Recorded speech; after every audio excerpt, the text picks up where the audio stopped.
But we're not the only ones that are thinking about college football in the month of February now, aren't we? Because, matter of fact, ESPN, they had the audacity to update this top 25, this late to early top 25. Now, this was released on ESPN back on the 13th of February. So this was happening on a Tuesday. They were going crazy on a Tuesday over there. So I'm going to flash it on the screen now. This is what ESPN currently has as that way too early top 25 right about now.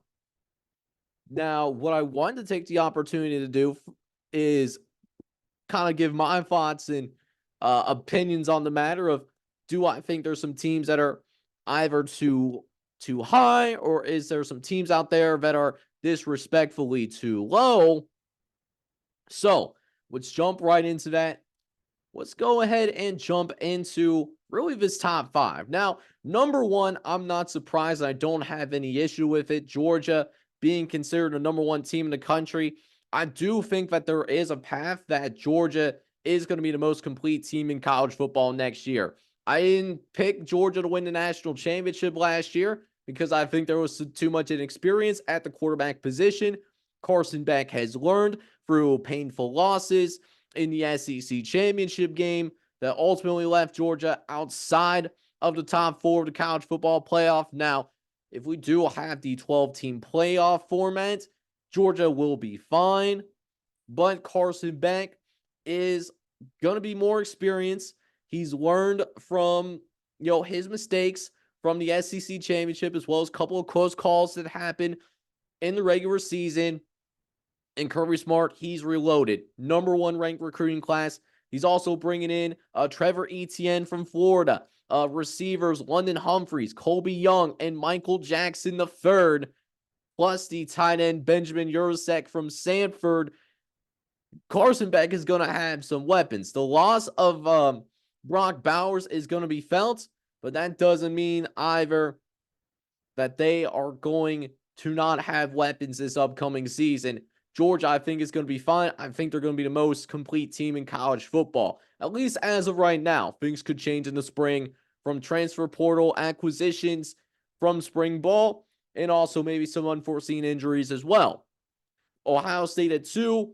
Ohio State, I definitely see the hype behind Ohio State. They're arguably the biggest winners in the transfer portal. They brought in Will Howard. They also bring in Quinson Junkins and Caleb Downs from Alabama. This team is all in on a national championship. I think Ohio State can certainly make a big run. Oregon at number 3. Now, people are going to be curious with why Texas is behind Oregon. Texas was just in the national championship game. And listen, I hear you. Texas, them boys were balling out as well. I think they're going to have a really good team this upcoming season as well. There's absolutely zero doubt about it. However, I think Oregon is going to be a little bit more of a complete team. They brought in Dylan Gabriel from the transfer portal, who will be a plug and play right away. And they also brought in Dante Moore, who's likely going to be the quarterback in the future for Oregon. So I actually don't have an issue with Oregon at 3. I think Oregon is just a slightly more complete team than Texas is right now. And speaking of complete teams, Notre Dame at 5. I know Notre Dame at 5 is going to piss a lot of people off. I wholeheartedly get that, and I hear where you're coming from. However, I do think that Notre Dame is a sneaky pick to win a national championship. We talk about it in my way too early predictions for the 2024 season. I said that Notre Dame is right up there with Oregon and Georgia in terms of my metrics that I track to go and win a national championship, trying to predict that stuff. Georgia was just a little bit better in a couple of categories than Notre Dame, but I think Notre Dame is a real dark horse to win the title. I think they're not being talked about enough in that matter. So Notre Dame at 5, I'm cool with. I would switch Missouri and Ole Miss. I think Missouri has some more momentum right now. I think Eli Drinkwitz, I think he just has it a little bit better. I think Eli Drinkwitz just has a little bit more momentum than Ole Miss right now. Missouri was more competitive against the big dogs of the SEC in Georgia, whereas Lane Kiffin, Lane Kiffin, on the other hand, dude was cooked by Alabama and Georgia. He is an interesting opportunity of selling a hope of winning a national championship for the first time with the 12-team format. I don't. So Ole Miss, I'm high on, but I'm not number 6 high on. I would switch him out with Missouri. Penn State at number 8. Oh baby, that's interesting. Um, Normally I wouldn't have Missouri at number 8, or not Missouri, Penn State.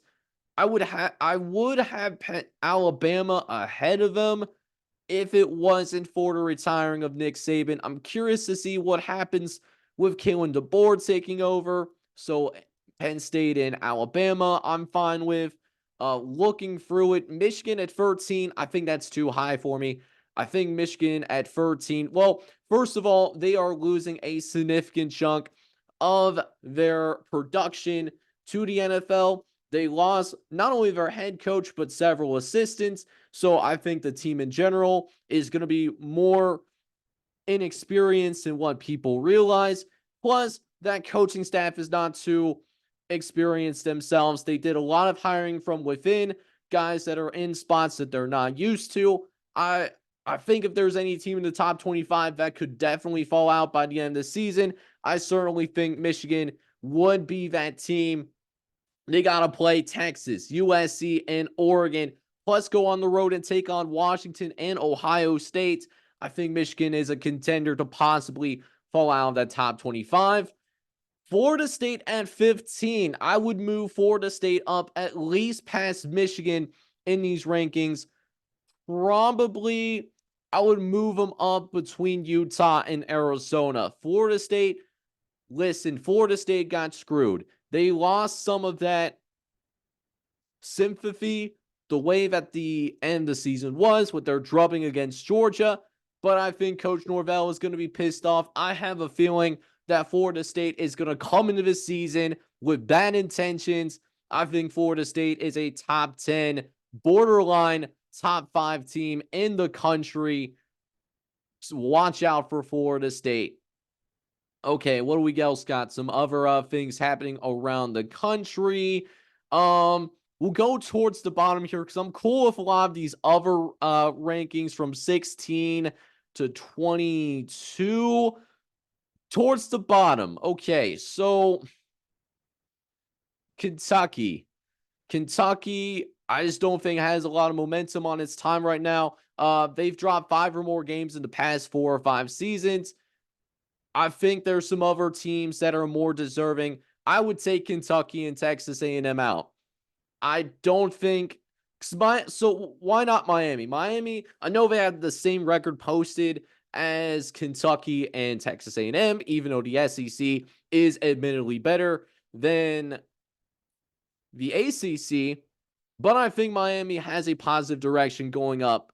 First of all, Miami does have a top recruiting class, so they're recruiting at a high level. They also brought in Cameron Ward, who threw for nearly 7,000 yards in the 2 seasons he was at Washington State. I think he is a star in the making that's going to get more attention now that he's on the East Coast and people aren't staying up till 10:30 unless you're a borderline fanatic for college football. So I actually, Miami in this top 25 is going to rub some people the wrong way. I actually don't mind it. I do mind Texas A&M and Kentucky being in here, though, primarily because I just don't see them having that same positive arrow trending up as I do with Miami. Now, Texas A&M might be a little bit more hopeful with Mike Elko. I like what Mike Elko did in the late transfer portal and during signing day, being able to make some flips.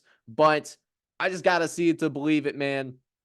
Before I could comfortably rank Texas A&M. They have one of the top talent rosters in the country, but can they put it all together? I'm just kind of going to wait and see with what Mike Elko does on the field per se. That being said, though, the 2 teams that I would probably consider ranking is West Virginia, definitely being one. I would absolutely rank the Mountaineers. West Virginia, borderline 10-win season. I love that Neil Brown has done. He was on the hot seat this year. That is no longer the case. And all of a sudden, West Virginia, they could be one of the top dogs in the Big 12 now that you have the departures of Texas and also Oklahoma. I think West Virginia can certainly be in the upper echelons of the Big 12 conference. And then for my final team, I would put Boise State in there. Now, do I think Boise State will be the team that will make the college football playoff? No, I wouldn't have them as the first. I would lean towards Liberty. I do think Boise State will have a little bit more momentum. Boise State making that change at head coach, and it lit a fire under their butts, able to win the rest of their games in the regular season after that interim coach did end up taking over, won the Mountain West Championship, won the bowl. No, did he win the bowl game? I think he did end up winning that bowl game. Not 100% sure, though. Like what they're doing at Boise State. Plus, they got Malachi Nelson out of USC, one of the top quarterbacks from the 2023 recruiting class. I think there's a lot of energy around that Boise State program, so I would slide them into that top 25. But let me know down in the comments section what you think. Do you think there's a team in this top 25 from ESPN that is too high or too low? And if you disagree with me, or agree with what I'm saying. I love positive comments as well. Don't get me wrong. Let me know down in the comments section as well.